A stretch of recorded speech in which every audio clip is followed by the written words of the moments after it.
सोचो, अगर तुम्हारी एक छोटी सी नेकी भगवान को धरती पर उतरने पर मजबूर कर दे, क्या होगा अगर वो नेकी तुम्हारी पूरी किस्मत बदल दे?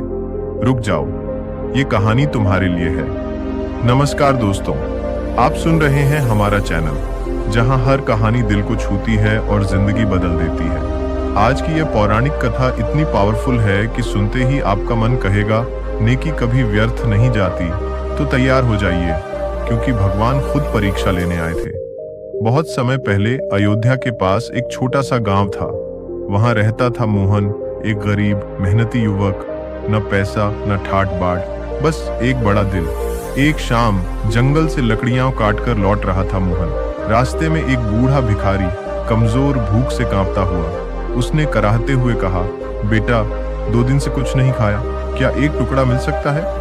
मोहन के पास सिर्फ एक रोटी थी, पूरे दिन की कमाई अपनी भूख मिटाने के लिए। एक पल को दिल डगमगाया, आज भूखा सोऊंगा।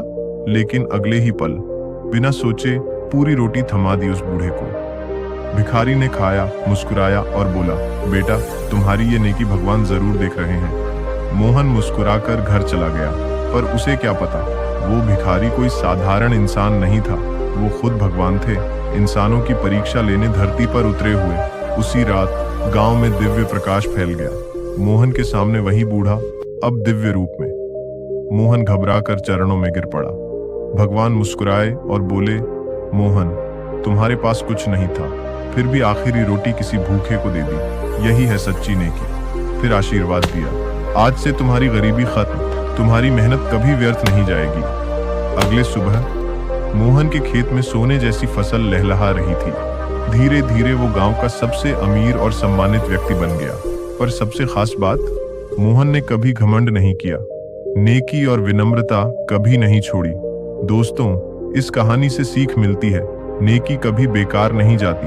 भगवान हर छोटे बड़े अच्छे कर्म को देखते हैं, सही वक्त पर फल जरूर देते हैं। किसी की मदद करना, यही सबसे बड़ी पूजा है।